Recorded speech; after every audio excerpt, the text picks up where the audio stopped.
رکھ رہا ہوں کہ جب وہ دور آئے گا پوری دنیا میں سوائے اسلام کے کچھ نہیں ہوگا۔ یہی تم سب کی کیفیت ہے۔ جتنے لوگ مجھے سنتے ہیں میں جانتا ہوں ان کے دلوں میں میرے نبی کی محبت ہے، اسی لیے جب یہ باتیں سنتے ہیں تو ان کا جسم گرم ہوتا ہے۔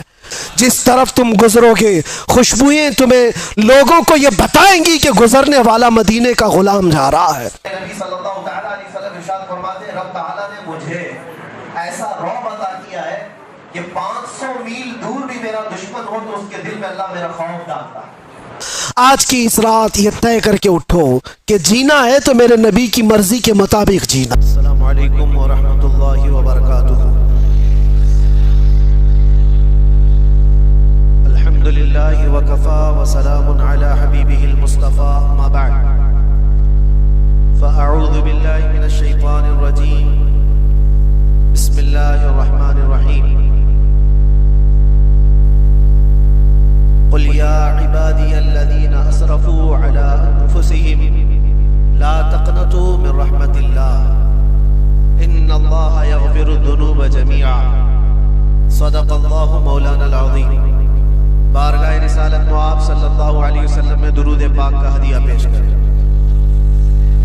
اللہم صلی علی سیدنا و مولانا محمد معدن الجود والکرم وآلہ واصحابہ الکرام وابنہ الکریم وبارک وسلم صلاة دائمة سرمدا ابدا۔ سب سے پہلے آپ تمامی حضرات کو نصف شعبان المعظم اللہ تبارک و تعالی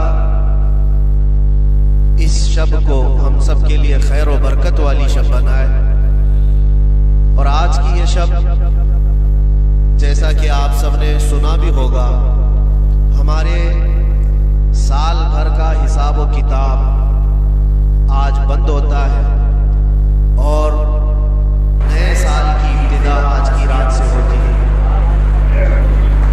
آج اللہ تبارک و تعالیٰ فرشتوں کو حکم دیتا ہے کہ کس کے لیے کتنا رزق اور کس کے لیے زندگی پہ کیا کیا کام ہونے ہیں، بلکہ بزرگوں نے فرمایا کہ آج کی رات کچھ لوگوں کی موت لکھی گئی ہوگی، فرشتوں کو بتایا گیا ہوگا کہ مہینے کے بعد 2 مہینے کے بعد جب بھی اس بندے کی موت آنے والی ہے، جبکہ وہ بندہ اپنی شادی کی تیاریوں میں مصروف ہوگا، کچھ لوگ اپنے گھر بنانے میں مصروف ہوں گے،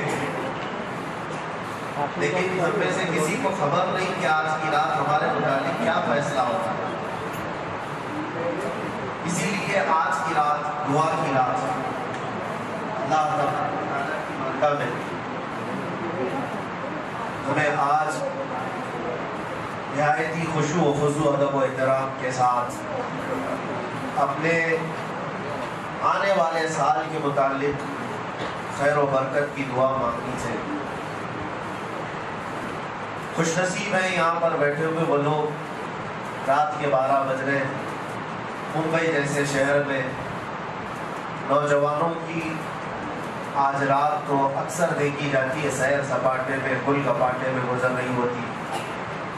بہت سارے لوگوں نے تو آج کی رات کو بائک رائڈنگ کی رات بنا لیا ہے۔ کتنے حادثے ہوئے، کیا کیا چیزیں ہوتی رہی، لیکن قربان جاؤ رب ذوالجلال کی اس رحمت کاملہ پر ان ہزاروں اور لاکھوں میں سے اٹھا کر کے مولا نے تمہیں اپنے گھر میں بٹھایا۔ اور یہ حدیث پاک میں اللہ تک کے رسول صلی اللہ علیہ وسلم ارشاد فرماتے ہیں جب رب تبارک و تعالیٰ کسی تو یہاں پر بیٹھا ہوا ہر بندہ وہ ہے جس کے ساتھ اللہ تعالیٰ نے بھلائی کا ارادہ فرمایا۔ اب یہ سوچ کر کے اٹھو کہ ہمارے بن مانگے اللہ تعالیٰ نے اپنے گھر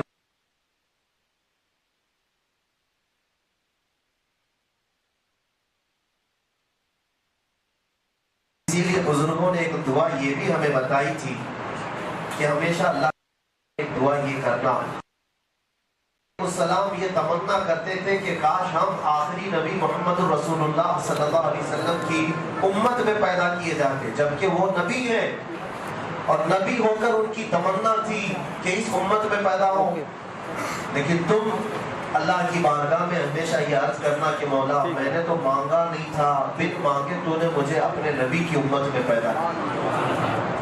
ہم میں سے کس نے دعا کی؟ کون دعا کر کے اس امت میں آیا؟ کسی نے نہیں۔ یہ تو ہماری قسمتوں میں لکھا ہوا تھا، ہماری روحوں پر۔ میں اکثر ایک مثال دیا کرتا ہوں، میں اگر اپنا پہنا ہوا یہ امامہ کسی کو دے دوں، کسی میرے عزیز شاگرد کو یا کسی ملنے والے محب کو، اور کہوں کہ اس کو سنبھال کر کے رکھنا، آپ مجھ سے بہت محبت کرتے ہیں، محبت کرنے والا اس امامے کو لے گا، اگر پہن لیا لے کر کے اس کی جو بھی عقیدت ہے، مجھے یہ بتاؤ جب تمہارے سر پر یہ امامہ ہو تو کیا شراب کی دکان کے پاس کھڑے رہو؟ کیا کسی سیر سپاٹے کی جگہ پر جہاں لوگ نکڑوں پر اپنی عیاشیاں کر رہے ہوتے وہاں کھڑے ہو جاؤ؟ تمہیں اپنے لباس کا وقار کا خیال آ جاتا ہے، میرے سر پر تو ایک معظم امامہ ہے، یہ کسی کا دیا ہوا امامہ ہے اور اس کی عزت ہے، اس کا وقار۔ میرے عزیزوں، یہ تو میرا ایک کپڑے کا امامہ ہے اور میری کیا حیثیت ہے؟ جب یہ امامہ تم رکھ کر کے کسی ایسی ویسی جگہ پر نہیں کھڑے ہونا چاہتے تو سوچو اللہ نے تمہارے سر پر امت محمدیہ کا تاج رکھا، تمہیں خیر امت کہہ کر کے پکارا قرآن میں اللہ نے، کنتم خیر امت اخرجت للناس، تم لوگوں میں خیر امت بنائے گئے، سب سے بہترین امت ہو، اس لیے کہ تم اچھائیوں کا حکم دیتے ہو اور برائیوں سے روکتے ہو اور اللہ کو بغیر دیکھے مانتے ہو۔ یہ تمہاری عظمت پر اللہ نے قرآن میں بیان فرمایا، اور فخر سے کہو کہ میں مسلمان۔ کیوں؟ کوئی مجرم ہے، کوئی جرم ہے، بلکہ لاکھوں کی بھیڑ میں بھی کہو میں محمد عربی کا غلام۔ ہمیں اس بات پر کوئی جھجک نہیں اور شرم نہیں، ہمارا نام چھپانے کی ضرورت نہیں اور نہ ہی ہمیں شرم و جھجک سے جینے کی ضرورت ہے، کیونکہ تم عظمت والے۔ اللہ تعالیٰ نے قرآن میں تمہیں کیا فرمایا پتہ ہے؟ لوگ آج کچھ ایسے سیکولر لوگ، سیکولر کا مطلب ہوتا ہے وہ آدھا ادھر آدھا ادھر رہنا چاہتا ہے، پورا کچھ بننا نہیں چاہتا، یعنی وہ اپنی آئیڈینٹی چھپانا چاہتا ہے کہ یہ بھی راضی رہے وہ بھی راضی رہے، دونوں کمیونٹی کو یا چار ہو تو چاروں کمیونٹی کو راضی کر کے رہوں۔ ایسا ہوتا نہیں ہے، بیچ والا تو پھر بیچ والا ہی ہوتا ہے، ادھر کا بھی نہیں ادھر کا بھی۔ اللہ نے تو قرآن میں فرمایا تم پورے کے پورے مسلمان ہو جاؤ، اور اس لیے شرم و جھجک ہمیں نہیں ہونی چاہیے کہ ہمارا نام ہمارے باپ نے مسلمان نہیں رکھا۔ قرآن میں اللہ فرماتا هو سماکم المسلمین، وہ اللہ ہے جس نے تمہارا نام مسلمان رکھا، اللہ ہے۔ ہمیں فخر کے ساتھ جینا ہے۔ بہتوں کو میں نے دیکھا نوجوانوں کو 5 کلو کی جینس پہننے میں تو کبھی شرم و عار نہیں محسوس ہوتی، 50 گرام کی ٹوپی چھپا کر کے رکھتے ہیں، چھوٹی سی ٹوپی ہوتی ہے اس کو بھی چھپا کر کے رکھتے ہیں کہ پتہ نہیں لوگ کیا سمجھیں گے، یہ تمہارے سر کا تاج ہے، اور اپنی نشانیوں کے ساتھ جیا کرو، اپنی آئیڈینٹی کے ساتھ جیا کرو۔ میں یقین کے ساتھ کہتا ہوں، یہ میرا چیلنج ہے اے مسلمان، ایک بار تم صرف شکل سے بھی اگر میرے مصطفیٰ کی غلامی اپنا دو تو کیڑے مکوڑے یوں ہی دب جائیں، کوئی کسی کی اوقات نہیں، کیونکہ اللہ نے تمہاری ہیبت رکھی ہے، تمہارے اندر اللہ نے رعب رکھا ہے، ایمانی رعب ہے۔ اللہ کے نبی صلی اللہ تعالیٰ علیہ وسلم ارشاد فرماتے ہیں رب تعالیٰ نے مجھے ایسا رعب عطا کیا ہے کہ 500 میل دور بھی میرا دشمن ہو تو اس کے دل میں اللہ میرا خوف ڈالتا ہے، اور یہ خاصہ رسول پاک صلی اللہ علیہ وسلم کا حضور کے صدقے میں ان کی امت کو بھی ملا ہے، اور ہم دیکھتے ہیں کبھی کبھار ہم کو احساس ہوتا ہے کہ فلاں کیا کر لیں گے، ان کے پاس اتنی طاقت، ان کے پاس اتنی طاقت، لیکن ہم کو خود نہیں پتا ہوتا ہے ہمارے پاس کیا طاقت ہے۔ ہمارے پاس ایمانی طاقت ہے، عشق رسول کی طاقت ہے، اس میں شرم و جھجک اور حیا کی ضرورت نہیں، علل اعلان فخر کے ساتھ رہنے کی ضرورت ہے۔ میرے عزیزوں، مجھے ایک بات یاد آتی ہے حالانکہ لباس ہوتا ہے. میں سادہ لباس بھی پہنتا ہوں جب کوئی پہچانتا بھی نہیں. ہم سادے لباس میں بھی رہتے ہیں. لیکن جس وقت مجھے گجرات کے رشتہ داروں نے بہت بھیڑ بھاڑ میں گرفتار کر کے اپنے شہر میں تماشا بنایا تھا، یاد ہوگا آپ کو دن. آج سے ٹھیک 1 سال پہلے خیر خانے سے شب برات منا رہا. آج سے دور تھا، لیکن اللہ شاہد ہے، اللہ شاہد ہے. ہمارے دل میں رب تبارک و تعالیٰ نے بال برابر کی خوف کری. بات بتا رہا ہوں، وہ اتفاق تھا کہ میں جس حالت میں گھر پہ بیٹھا ہوا تھا اسی حالت میں نکل کر کے گیا. جبہ بھی تھا اور امامہ بھی تھا.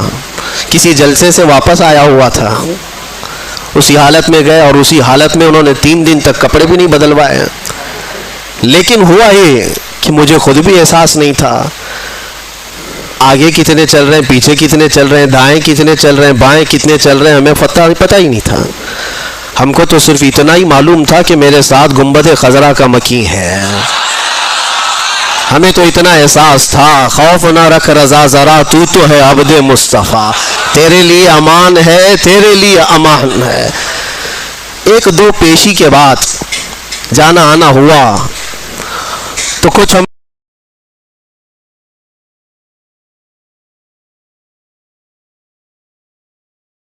آ کر کے کہا مفتی صاحب اس کورٹ میں بھی آپ گئے، اس کورٹ میں بھی گئے، اب تھوڑا سا ہمارے اوپر بڑے مسئلے آ رہے ہیں، آپ اپنی یہ پگڑی اتار دو، اپنا یہ صافہ اتار دو اور سادے لباس میں ہمارے ساتھ چلیے.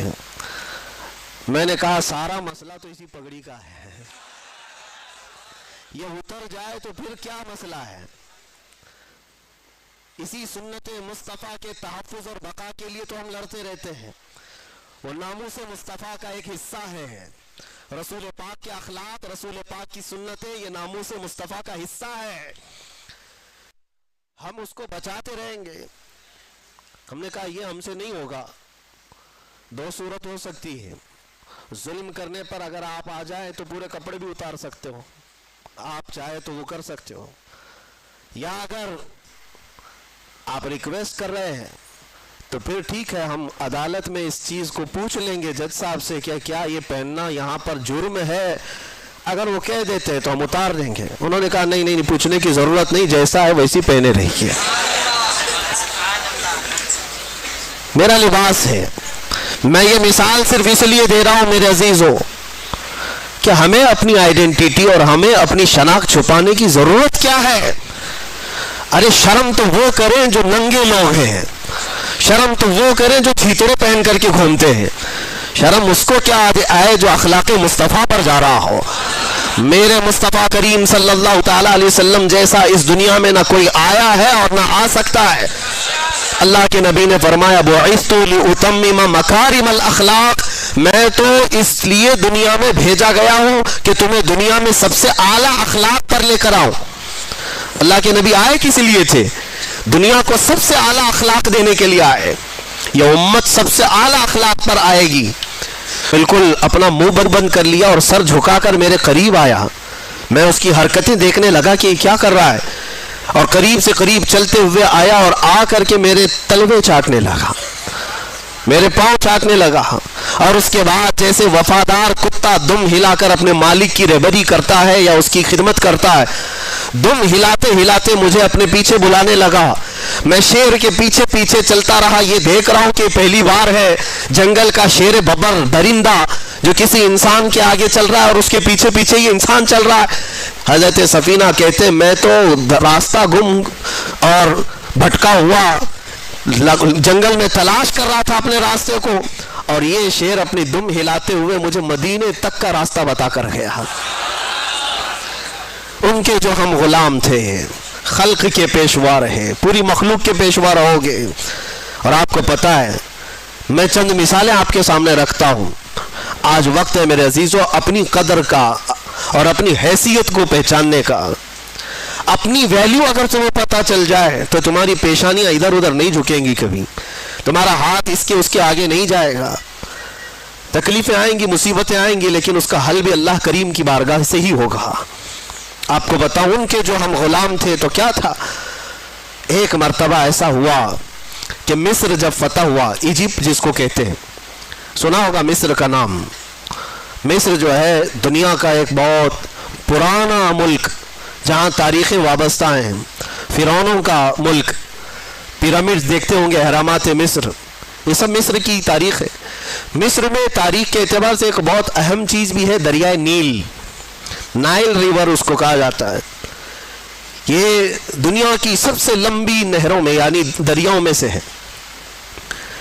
تو دریائے نیل کا مسئلہ کیا تھا وہ میں آپ کو بتاؤں۔ اسلام جب مصر میں داخل ہوا، حضرت عمرو بن عاص رضی اللہ تعالیٰ عنہ صحابی رسول ہے، مصر فتح کیا، صحابہ وہاں داخل ہوئے، لوگ اسلام میں آئے، لیکن وہاں ایک بری رسم، برا رواج تھا۔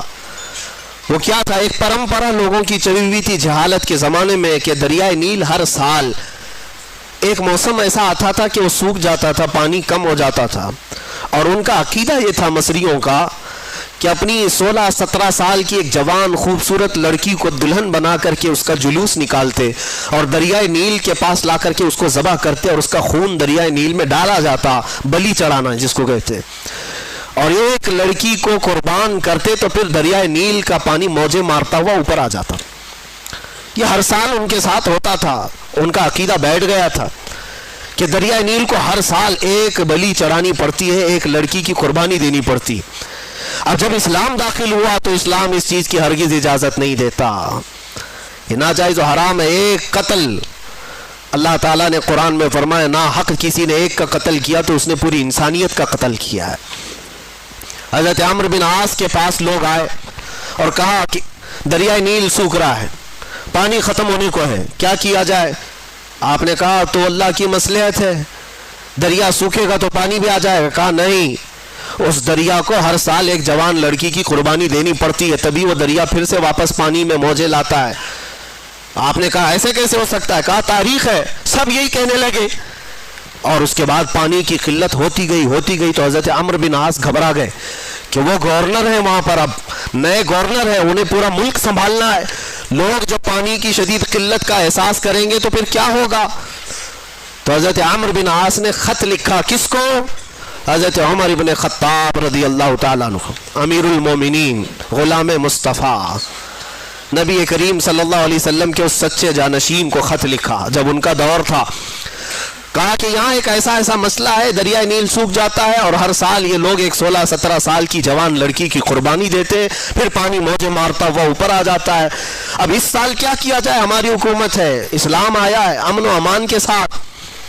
حضرت عمر بن خطاب کے پاس جب یہ خط پہنچا تو آپ نے جواب لکھا، جواب میں 2 خط لکھے۔ حضرت عمرو بن عاص سے کہا کہ تم جس طرح سے اسلام کو قائم کیے اسی طرح سے قائم رکھو، شریعت مصطفیٰ کا نفاذ ہر حال میں ضروری ہے، لوگوں کو نماز روزے کی تلقین کرتے رہو۔ اور ایک خط میں حضرت عمرو بن عاص کو مخاطب کر کے کہتے ہیں، حضرت عمر ایک خط یہ تو میں تم کو لکھ رہا ہوں اور ایک اور خط بھیج رہا ہوں جو دریائے نیل کے نام پر لکھ رہا ہوں۔ ہے کوئی دنیا میں جو کسی دریا کو بھی خط لکھتا ہو؟ یہ صرف میرے رسول کے غلاموں کا حال ہے۔ کہا ایک خط میں دریائے نیل کے نام پر لکھ رہا ہوں، یہ دریائے نیل کو دے دینا۔ اور دریائے نیل کو خط لکھا، بسم اللہ الرحمن الرحیم، اے دریائے نیل، عمر بن خطاب رسول اللہ کا غلام تجھ سے کہتا ہے اللہ کے حکم سے اگر تو بہتا ہے اے دریا تو عمر ابن خطاب کا حکم ہے کہ جیسا بہتا تھا ویسے رواں ہو جا، اور اگر اللہ کے حکم سے نہیں بہتا تو تیرے بوند ایک پانی کے قطرے کی بھی ہمیں کوئی ضرورت نہیں۔ یہ خط لکھ کر کے بند کر کے دے دیا۔ حضرت عمر بن عاص کے پاس 2 خط آئے، ایک خط ان کا تھا، پڑھا اور کہا دوسرا خط دریائے نیل کا ہے۔ حضرت عمرو بن عاص نے کہا دریائے نیل کے لیے ہم پر بھی خط آیا ہے، لے کر کے گئے اور دریائے نیل میں وہ خط ڈالا۔ جیسی ہی خط ڈالا، روایتوں میں موجود ہے 16 گز پانی اوپر موجیں مارتا ہوا ہے۔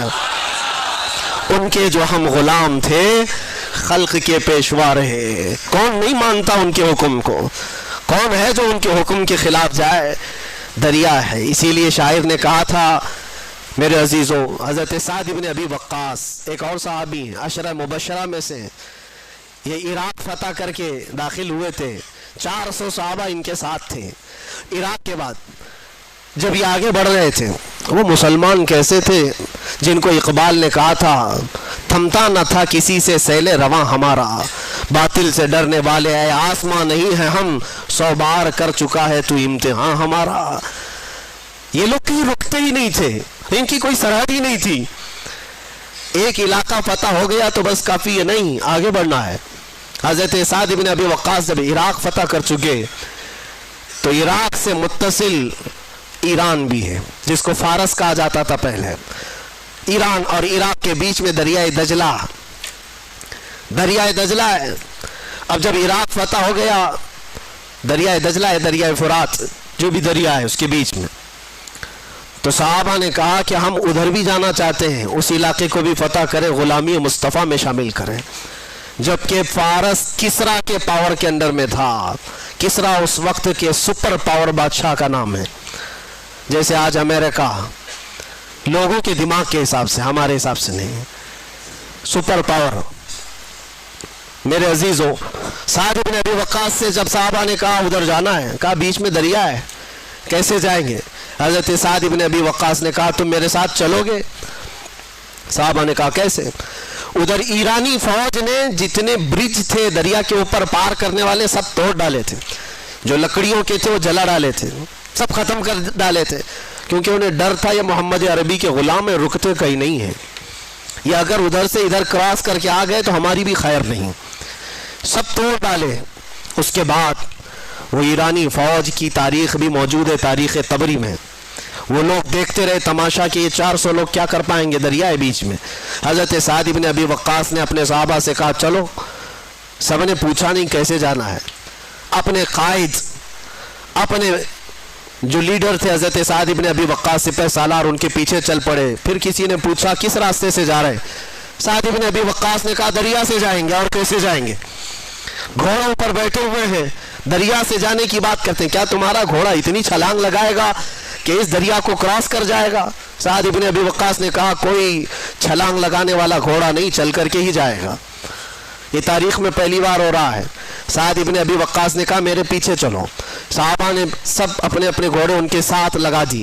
سعد بن ابی وقاص کا گھوڑا پہلی مرتبہ دریائے دجلہ پر پاؤں رکھتا ہے، آپ نے اللہ اکبر کہا، دوسرا پاؤں رکھتا ہے، آپ نے اللہ اکبر کہا۔ صحابہ نے دیکھا سعد بن ابی وقاص کا گھوڑا دریائے دجلہ پر چلتا ہوا جا رہا ہے، اس کے ٹاپ پر کوئی پانی کا نشان بھی نہیں ہے، ٹاپوں پر پانی تک بھی نہیں۔ تو سارے صحابہ پانی پر چلتے ہوئے چلے گئے۔ یہ تاریخ کی سچائیاں میں بتا رہا ہوں۔ ایرانی فوج، اس وقت ملک فارس کی کسرا کی فوج، یہ دیکھ کر کے کیا کہتی ہے جانتے ہو؟ کہتی ہے دیواں آمدند، فارسی میں دیواں آمدند، ارے جنات کی جماعت آ رہی ہے، ایسا لگتا ہے جنات کی جماعت آ رہی ہے پانی پر چلتے ہوئے۔ میرے عزیزو تمہیں بھی دکھانا ہے جنات کی جماعت ہوتی کیسی ہے۔ وہ چل کر کے چلے گئے، اور جب دریائے دجلہ کو عبور کر لیا، میرے عزیزو ان کی ہیبت سے ویسے تھرا گئے تھے کہ ملک فارس پورا پرچم اسلام میں آ گیا تھا، اسلام کا پرچم لہرانے لگا تھا۔ عزیزان گرامی وقار، اسی بات کو اقبال نے کہا تھا کہ یہ تھمتا نہ تھا کسی سے سیل رواں ہمارا، اور شاعر نے کیا کہا؟ دشت تو دشت ہے دریا بھی نہ چھوڑے ہم نے، بحر ظلمات میں دوڑا دیے گھوڑے ہم نے۔ یہی واقعات تھے۔ لیکن مجھے بتاؤ، ایک دریائے نیل ہے، حکم مان رہا ہے عمر ابن خطاب کا، ایک دریائے دجلہ ہے، حکم مان رہا ہے سعد ابن ابی وقاص کا۔ اس لیے نہیں کہ یہ لوگ جادوگر تھے، اس لیے نہیں کہ بہت پاورفل لوگ تھے، صرف اس لیے مان رہے ہیں یہ سارے لوگ حکم ان کے جو ہم غلام تھے، ان کے جو ہم غلام تھے، خلق کے پیشوا رہے۔ مان کر کے دیکھو، حضور پاک صلی اللہ تعالیٰ علیہ وسلم کی امت میں اللہ نے تمہیں پیدا کیا ہے، تمہاری عظمت بہت بلند ہے، تمہاری ویلیو کو تم پہچانو۔ ہاں ہمارے ساتھ چیلنجز ہیں، ہمارے ساتھ مقابلے ہوں گے، لیکن اللہ تبارک و تعالیٰ کی حمایت بھی ہوگی۔ میں آپ کو تحدیث نعمت کے طور پر کہتا ہوں، تحدیث نعمت کے طور پر میں اپنی بڑائی کے لیے نہیں کہتا، آج اس لیے صرف اظہار کر رہا ہوں کہ میں یہی رات رہی ہوگی یا اس سے پہلی والی رات رہی ہوگی، مجھے اندر ایسا بند کر دیا گیا تھا کہ دن و رات بھی معلوم نہ پڑے، نمازوں کے وقت کا خیال اندازے پہ کرنا پڑ جائے۔ جس کو ایسی ہائی سیکیورٹی کہا جاتا ہے جہاں پرندہ بھی پر نہیں مارتا، وہ تو دنیا بھر کو معلوم ہے میرا جرم کیا تھا۔ ہمارا جرم صرف اتنا ہے، جرم اتنا ہی ہے کہ حق بولتا ہوں برملا، چاٹنا کسی کے تلوے ہے نہیں فطرت میری۔ میں آپ کو ایک بات بتا رہا ہوں، 4 یا 5 دن سے بھوک اور پیاس کی شدت تھی، ایک لقمہ بھی میں نے کھایا اور پیا نہیں تھا، اور موت کا انتظار کر رہا تھا، شاید موت آ جائے گی، لیکن جس جگہ پر میں لیٹا ہوا تھا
اور اتنی زیادہ اس کو میں بتا نہیں سکتا، جیسے لگا ہو کسی مردے کو کھانے کے لیے کوئی کیڑے لگ گئے ہوں، پھر دل ہی دل میں احساس ہونے لگا کہ شاید میری موت ہو گئی ہوگی اور یہ کیڑے کھا رہے ہوں گے، کیونکہ غشی آ جاتی تھی، غنودگی آتی تھی، تو لگتا تھا ہم کوئی دوسری دنیا میں، کوئی انسان تو دکھتے نہیں تھے، سورج بھی نہیں دکھتا ہے، اندھیرا ہے۔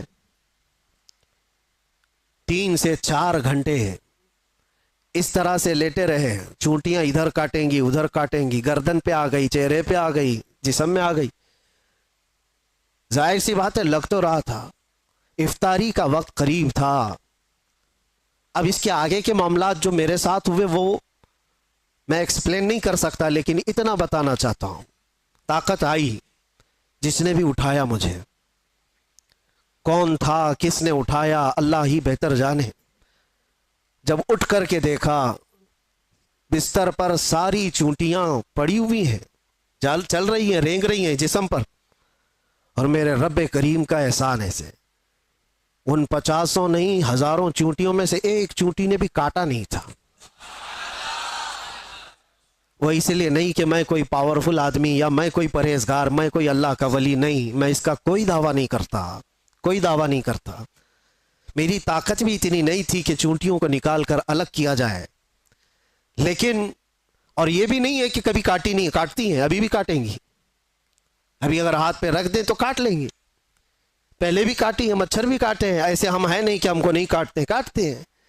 لیکن وہ سچویشن جہاں آدمی پوری طرح سے مجبور ہو گیا ہو، ہاتھ پیر ہلا نہ پاتا ہو، چونٹیاں چڑھ گئی ہوں اور پھر نہ کاٹ رہی ہوں، تب یہ احساس ہوا رب ذوالجلال تو جہاں جیسا چاہے اپنے حبیب کے غلاموں کی حفاظت کرتا ہے۔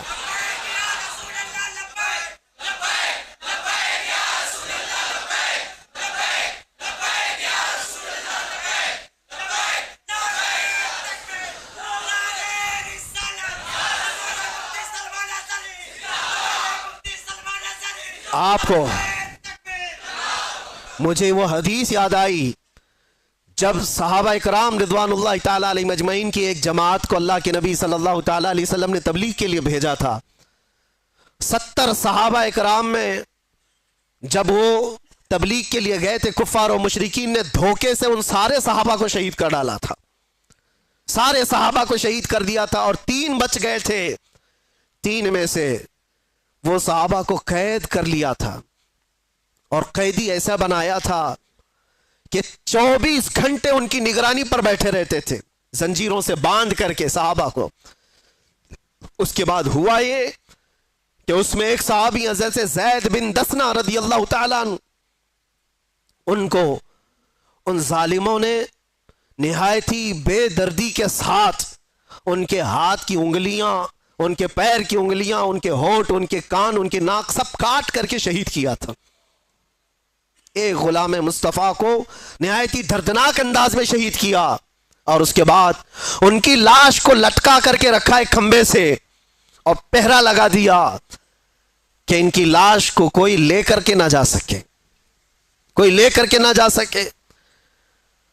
2 صحابہ تھے وہاں پر، زید بن دسنہ رضی اللہ تعالیٰ عنہ اور ایک دوسرے صحابی حضرت خباب بن الارت یا خبیب بن عدی رضی اللہ تعالیٰ، 2 میں سے کوئی ایک صحابی ہے۔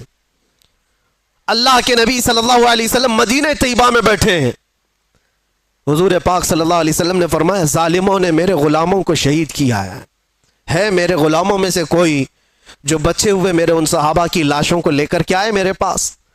2 جری صحابہ تھے، حضرت طلحہ، حضرت زبیر رضی اللہ تعالیٰ عنہ، گھوڑا لے کر یہ 2 ہی لوگ نکلے تھے۔ تقریباً 500 کے قریب کفار جس کی پہرہ داری کر رہے ہیں، ان پہروں میں سے وہ صحابہ کی لاش کو لانے کے لیے صرف نبی کے 2 غلام نکلے تھے۔ انہوں نے کہا ہم لے کر کے آئیں گے، اور جب یہ 2 صحابہ نکل کر کے آئے تھے، رات میں بھی اور دن میں بھی پہرے داری میں بیٹھے ہوئے ہیں کفار و مشرکین 2 صحابہ کی لاشوں پر۔ اب سوچیے آپ، رات کے وقت یہ پہنچے تھے دونوں صحابہ، اور جیسے یہ قریب گئے تو دیکھا پورے تلوار سوتے ہوئے پہرا دے رہے ہیں۔ ان دونوں صحابہ نے اللہ کی بارگاہ میں عرض کیا کہ مولا، ہمارے پاس نہ تلوار کی طاقت، نہ بھالے اور نیزے کی طاقت، ہمارے پاس صرف ایمان کی طاقت ہے۔ ہم تجھ پر یقین رکھتے ہیں اور تیرے نبی پر ایمان رکھتے ہیں، تو اگر مدد نہیں کرے گا تو دنیا ہم سے کس طرح کا سلوک کرتی ہے۔ دیکھا یہ دونوں صحابہ دعا کر رہے تھے، وہ سارے کفار و مشرکین کو اونگ لگ گئی، نیند لگ گئی، ان کے بیچوں بیچ سے گئے اور ان صحابہ اکرام کی لاشوں کو اٹھایا۔ ایک صحابی کی لاش کو اٹھایا اور رکھا اور لے کر نکل پڑے، دوسرے وہاں پر موجود رہ گئے۔ جب تک وہ جاگے تو وہ صحابی رسول جو وہاں رہ گئے تھے، تو ظالموں نے یہ سوچا کہ کسی نہ کسی طرح ان کو بھی یہ لے جائیں گے، ان کو کسی طرح سے یہاں کاٹ کاٹ کر کے ٹکڑے ٹکڑے میں بدل دیا جائے۔ تو جیسے ہی اس بری نیت کے ساتھ قریب آئے، شہد کی مکھیوں کا ایک چھتا پورا اس صحابی کے اطراف لگ گیا، اتنی خطرناک مکھیاں آ گئیں۔ وہ صحابی رسول جن کی لاش وہاں پر موجود ہے، پوری مکھیاں، شہد کی مکھیاں، اور کفار و مشرکین میں سے کوئی قریب جاتا تو اتنا ڈنک مارتی تھی کہ وہ سوج جاتا تھا اور زہر چڑھ جاتا تھا۔ وہ شہد کی مکھیوں سے خوف کھا کر سارے بھاگ گئے۔ اس صحابی رسول کی جسم کو، ان کی لاش کو کوئی ہاتھ نہیں لگا سکا، ہاتھ نہیں لگا سکا۔ یہ واقعہ میرے ذہن میں آنے لگا کہ یہ رب تبارک و تعالیٰ کا دستور ہے، اپنے حبیب کے غلاموں کو کبھی شہد کی مکھیوں سے اور کبھی چونٹیوں سے حفاظت کرتا ہے۔ جب وہ اپنے نبی پاک کی حفاظت غار ثور میں مکڑی کے جالے سے کرتا ہے، تو اے غلامان مصطفیٰ، کیا تمہارا ایمان کمزور ہے؟ اگر رب چاہے آج بھی تمہاری حفاظت صرف ہواؤں سے فرمائے گا، صرف ہواؤں سے فرمائے گا۔ بڑے بڑے نمرود آئے اور بڑے بڑے فرعون آئے جن کو اللہ تعالیٰ نے ہلاک و برباد کیا۔ نمرود کو ایک مچھر سے اور فرعون کو صرف پانی سے غرق کیا، اور انتظار کرنا ہمارے دور کے فرعون کے لیے بھی کوئی مچھر ضرور آئے گا۔ ہر دور کے نمرود اور ہر دور کے فرعون کا انجام وہی ہوتا ہے جو اس کے ظلم کا انجام ہوتا ہے۔ اس لیے کہ قرآن میں اللہ تعالیٰ فرماتا ہے وَمَا اللَّهُ بِغَافِلٍ عَمَّا يَعْمَلُ الظَّالِمُونَ، اللہ تبارک و تعالیٰ ظالموں کے کام سے بے خبر نہیں ہے، ہر چیز دیکھ رہا ہے۔ انما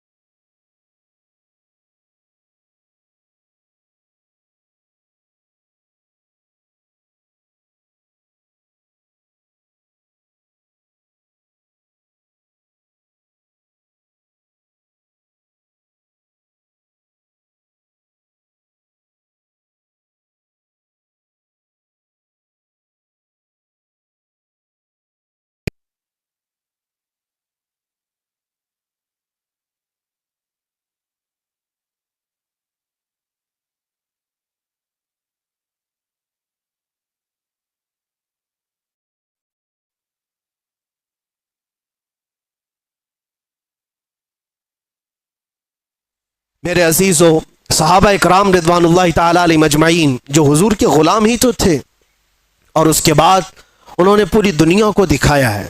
مدینے سے وہ نکلے تھے، صحراؤں میں رہنے والے، بادیہ نشین، چٹائیوں پر بیٹھنے والے ہیں، اور پیون لگے کپڑے پہننے والے، پورا دن ایک کھجور کی گھٹلی پر صبر کرنے والے، پانی کے نام پر 2 دن تک قلت کا سامنا کرنے والے ہیں، اور جن کے گھروں میں ایک بار گوشت کا ایک ٹکڑا آ جائے تو پورے مدینے میں گھومتا تھا، پورے مدینے میں گھومتا تھا۔ یہ وہ جماعت ہے صحابہ کی، لیکن نکلے تھے تو قیصر و کسریٰ بھی کانپتے تھے، تھر آتے تھے۔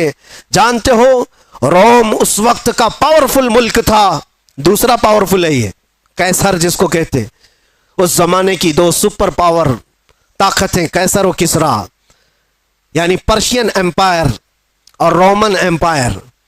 روم کو فتح کرنے کے لیے جب آمنا سامنا ہوا تھا تو کس کا ہوا تھا؟ اللہ کے شیر سیف اللہ المسلول خالد بن ولید رضی اللہ تعالیٰ عنہ، اور ان کے سامنے جو صلیبی آئے تھے، جو دشمن آئے تھے، انہوں نے پکار کر کے کیا کہا تھا کہ یہ کون سے غلام آئے ہیں؟ یہ عرب والے لوگ آئے ہیں، یہ بدو لوگ آئے ہیں جو کھجور کھا کر رہتے ہیں۔ تانا مار رہے تھے، ان کے پاس 4 لاکھ کی فوج تھی۔ خالد بن ولید سے انہوں نے کیا کہا تھا کہ تمہارے پاس سبزی کاٹنے کی بھی تلواریں نہیں ہیں تم جو لے کر کے آئے ہو؟ خالد بن ولید نے جواب میں صرف اتنا ہی کہا تھا، اے عیسائیو، تمہاری فوج جس طرح شراب کو پسند کرتی ہے، ہماری فوج شہادت کو پسند کرتی ہے۔ یہاں وہ جذبہ لے کر کے آئے ہیں، تلواریں نہ دیکھو، بھالے نہ دیکھو، نیزے نہ دیکھو، ایمان لے کر کے آئے ہیں، یقین لے کر کے آئے ہیں۔ عزیزان گرامی وقار، میں کل ملا کر کے ایک ہی بات کی طرف فوکس کرنا چاہتا ہوں، ان کے جو ہم غلام تھے، خلق کے پیشوا رہے۔ سچی غلامی میں آ جاؤ، تم امت مصطفیٰ ہو۔ اللہ تعالیٰ نے قرآن میں تمہیں خیر امت کہا ہے۔ کیا آج کسی جوان کو یہ زیب دیتا ہے کہ اس کے ہاتھ میں شراب کی بوتل ہو، تاش کے پتے ہو؟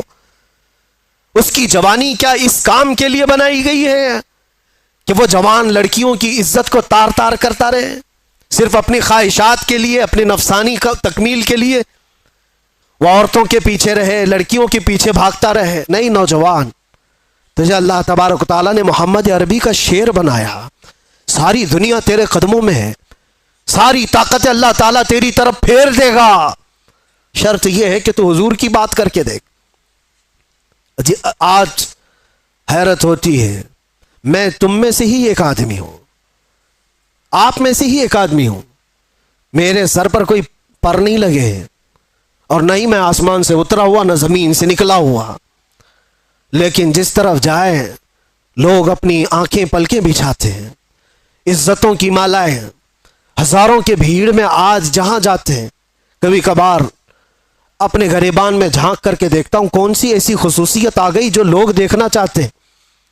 2 آنکھ 1 ناک، وہی ساری چیزیں تو ہے، کوئی اسپیشل چیز ہے، کوئی الگ چیز ہے، سب کچھ تو وہی ہے، لیکن یہ لوگوں کا ہجوم ہر طرف سے امڑ کر کے ایک آدمی کو دیکھنے کیوں آتا ہے؟ میرے عزیزو، یہ بات سمجھنے میں آپ کو بھی اندازہ ہو جائے گا، یہ بات صرف انسان اور ایک آدمی کی نہیں ہوتی۔